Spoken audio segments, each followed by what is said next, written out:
Mansur. Makanya gini, kan ada pertanyaan tuh di grup juga, tuh Budi Hartawinata sebagai apa membela di situ? Ya kan begitu. Nah saya jelaskan sekarang nih, karena saya pernah wakaf di Darul Quran, kan saya harus jaga dong Nama baik ekosistemnya pesantren ini. Persis. Betul. Sepanjang yang saya ingat, kenapa kemudian Allah kawinkan saya dengan Pak Budi Hartawinata dan kemudian membangun pabrik baja yang hari ini kita mensupport Terminal 4 Bandara Soekarno-Hatta, kemudian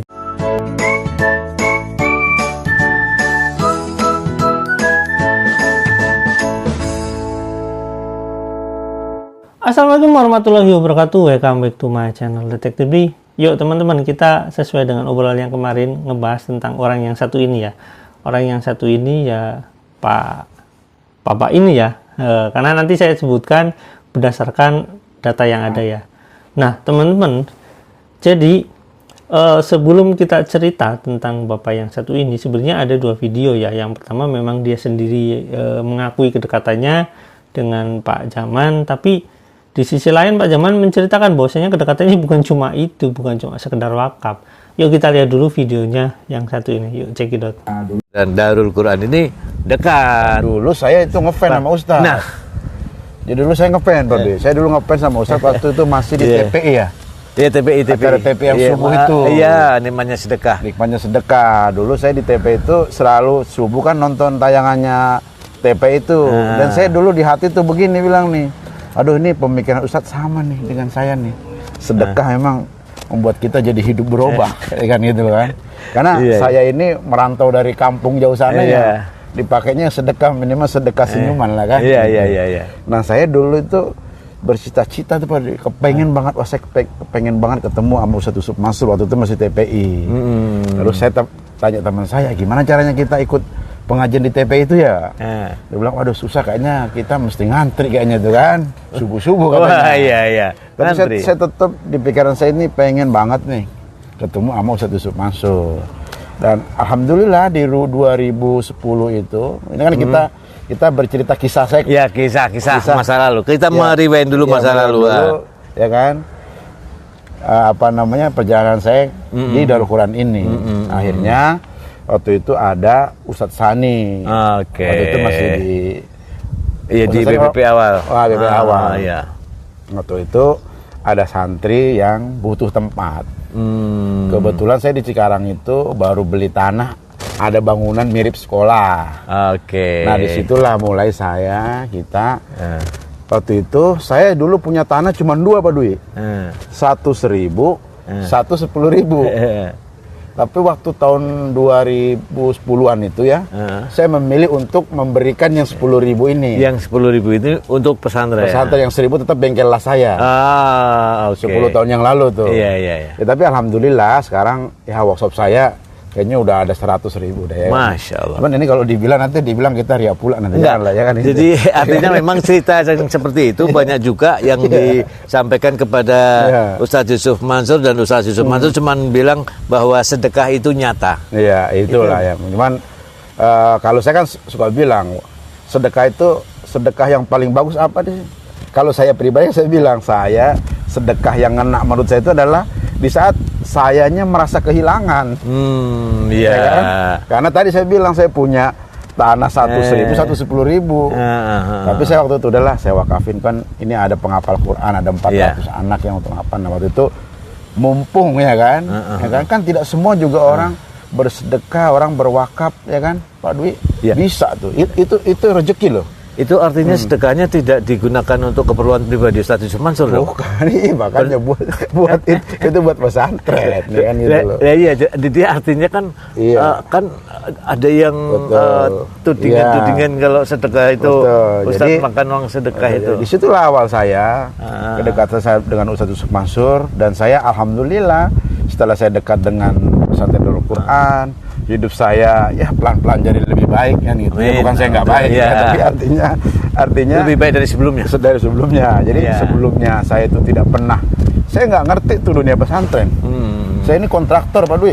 Iya. Saya ini kontraktor, suka main motor, ya kan? Iya. Ya kan? Nggak pernah ke pesantren, nggak pernah karena nggak paham juga. Saya lulus juga STM kan. Iya. Tapi alhamdulillah 10 tahun yang lalu saya ketemu dengan orang-orang pesantren, saya ketemu dengan Ustaz Mansur, Ustadz Sani, Kiai Jamil, sehingga perlahan-lahan hidup saya ini ya saya pengen berkhidmat kepada pesantren. Iya. Ya kan? Jadi saya waktu itu, saya bilang ini dunia pesantren, saya bilang Masya Allah nih. Kalau menurut saya jadi rem. Kalau kita naik motor kan kalau nggak ada rem kan Iya, belum, benar, betul, Nah, betul, dunia betul. pesantren ini jadi rem buat saya Pak Dwi. Iya, iya. Jadi akhirnya disitulah saya bermahabbah kepada pesantren dari ini. khidmatnya beliau, Iya. kemudian menimbulkan mahabbah Saya beliau kepada pesantren dan Ustadz Iya. Yusuf Mansur. Makanya gini, kan ada pertanyaan tuh di grup juga. Tuh Budi Hartawinata sebagai apa membela di situ? Ya kan begitu. Nah, saya jelaskan sekarang nih. Karena saya pernah wakaf di Darul Quran, kan saya harus jaga dong. Nama baik. Nama baik ekosistemnya pesantren ini. Bersih. Ya begitu ya teman-teman. Jadi intinya, apakah kedekatannya cuma sebatas itu, cuma sekedar ngasih wakaf? Enggak, ternyata ada hubungan yang lebih jauh tentang itu, yaitu tentang ya kerjasama saling menguntungkan ya dalam hal materi. Kenapa dalam hal materi? Ya memang mereka ini memang kental sekali kalau berbicara apa-apa itu sedekahnya tentang materi. Jangankan ini ya, sedekah lebih utama materi ke materi. Intinya kalau misalkan sedekah materi dapat materi. Padahal materi di kehidupan ini bukan cuma itu, bukan cuma uang gitu teman-teman. Kadang-kadang ya itulah intinya. Pokoknya teman-teman, prinsip dari segala sesuatu yang dihubungkan keterkaitan mereka kadang-kadang cerita tentang sedekah, bukan cuma itu pada prinsipnya. Pertemanan mereka lebih dari sebatas itu. Oke, kita lihat video yang satu ini ya teman-teman. Yuk check it out. Saya punya pabrik baja ke-6 terbesar di Indonesia. Nggak main-main. Ke-6 terbesar dengan izin Allah SWT. Kita baru beli lagi pabrik 100 miliar. Belum lama ya. Dapat pembiayaan dengan izin Allah. Sepanjang yang saya ingat, kenapa kemudian Allah kawinkan saya dengan Pak Budi Hartawinata dan kemudian membangun pabrik baja yang hari ini kita mensupport Terminal 4 Bandara Soekarno-Hatta, kemudian full bajanya bandara baru di Jogja dan banyak lagi tempat lain, LRT lah apalah. Dulu tol Cipali itu pintu gerbangnya dari kanan. Ya, orang-orang Malaysia nggak bisa nerusin. Sebulan lagi presiden akan lewat, belum selesai. Waktu itu Sandiaga belum menjadi calon wakil presiden. Perusahaan kami yang dipilih waktu tinggal sebulan. Nah, asal saudara-saudara tahu ya, waktu itu saya ngajar Al-Hadid. Oke teman-teman, jadi intinya mereka ini ada hubungan kerjasama, yang mana hubungan kerjasamanya ini erat sekali dengan namanya bisnis baja lah intinya. Bisnis pokoknya bisnis berhubungan dengan baja. Intinya seperti itu ya teman-teman. Nah, bagaimana lebih detail untuk ngebahas itu? Gini teman-teman, kita akan lebih bahas detail tentang itu, di mana ya di sini ada profil perusahaan PT Daku Baja Indonesia, di mana ini udah dibuat udah lama teman-teman. Jadi kalau misalkan cerita bapak ini ya, saya nggak menyebutkan cerita bapak ini tentang kedekatan dia dengan Yusuf Mansur, ya memang secara prinsip itu bukan cuma sekedar soal pesantren atau apa, karena emang di sana ada kepentingan besar tentang masalah materi. Dalam mereka lebih mendefinisikan bahwasanya itu uang gitulah. Oke, di sini ada pemegang sahamnya. Di sini jelas ya pemegang sahamnya Budi Hartawinata di sini. Oh, maaf saya sebutkan di sini sebagai komisaris ya. Terus ada Siti Sauda sebagai komisaris. Nah, Siti Sauda itu menurut ya dari video yang itu ya, itu istrinya bapak ini gitu. Nah, di sini ada Muhammad Anwar Sani. Nah, kan dari mereka dari awal dari tahun 2000 di sini 2013 itu mereka udah bekerja sama Jadi kalau misalkan mereka katakan hubungannya tentang itu, enggak, karena mereka dari awal udah kerjasama tentang bisnis gitu ya. Nanti saya akan lebih lanjut ya. Saya akan cerita ini dulu bahas ini. Di sini ada Tarmizi, terus ada Ahmad Jamil, Ali Dhani Perdana, dan Yusuf Mansur. Jelas kan?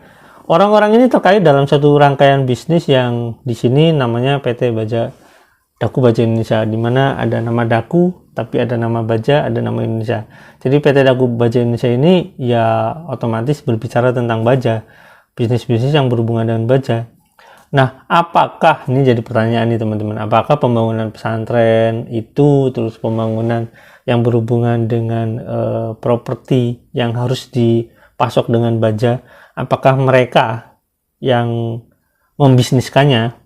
Jadi misalnya gini, pesantren Daku misalkan dibangun, tapi pakai PT Daku Baja Indonesia, berarti yang membangun mereka sendiri. Maaf ini sekali lagi, misalkan narik sedekah ke masyarakat, yang bangun mereka, yang untung siapa? Ya teman-teman bisa definisikan itu sendiri ya. Intinya bahwasanya hubungan antara Pak Jamal dengan bapak ini nggak sebatas soal pesantren. Memang ada bisnis besar, ada andil besar di sana bapak ini dengan perkembangan yang terkait dengan baik itu pesantren maupun bisnis Pak Jamal. Misalkan gini, misalkan ya warung steak misalkan membangun outlet barunya, di mana warung steak itu kebanyakan itu rangkaiannya baja. Bangunannya itu menggunakan rangkaian-rangkaian baja. Nah, apakah bapak ini terlibat? Kemungkinan besar terlibat. Karena apa? Ya, kalau misalkan secara kepentingan mereka sering bersama, atau otomatis kan karena ini hubungannya dengan baja, ya secara ini kan secara pemikiran normal, mereka itu ya ngapain repot-repot ke orang, ya harusnya kita sendiri yang mengadakan. Ya kan saya cuma bertanya aja, kalau misalkan kan ini outlet katanya banyak nih, cuma bertanya aja nih, ini uangnya dari mana asal usulnya? Kalau masalah warung steak and warung grup itu ya, dari mana asal usulnya? Kalau misalkan asal usul duitnya jelas, terus itu dibangun sama mereka sendiri, ya boleh. Tapi kalau misalkan warung steak, warung grupnya itu ya duitnya modalnya nggak jelas, misalkan ya, terus dibangun sama mereka untung 2 kali. Ya menurut pendapat saya seperti itu ya. Teman-teman terserah lah mau menafsirkan seperti apa. Intinya adalah ya teman-teman, intinya adalah segala sesuatu yang berhubungan dengan Pak Jamal, ketika ada orang membela, menurut saya orang-orang ini punya kepentingan. Menurut saya, kenapa setiap yang saya lihat itu mereka itu selalu berkepentingan atas ya sesuatu hal yang sifatnya materi. Oke, terima kasih ya teman-teman. Jangan lupa like, subscribe, dan komen. Jangan lupa juga share. Sampai di sini. Wassalamualaikum warahmatullahi wabarakatuh. Bye.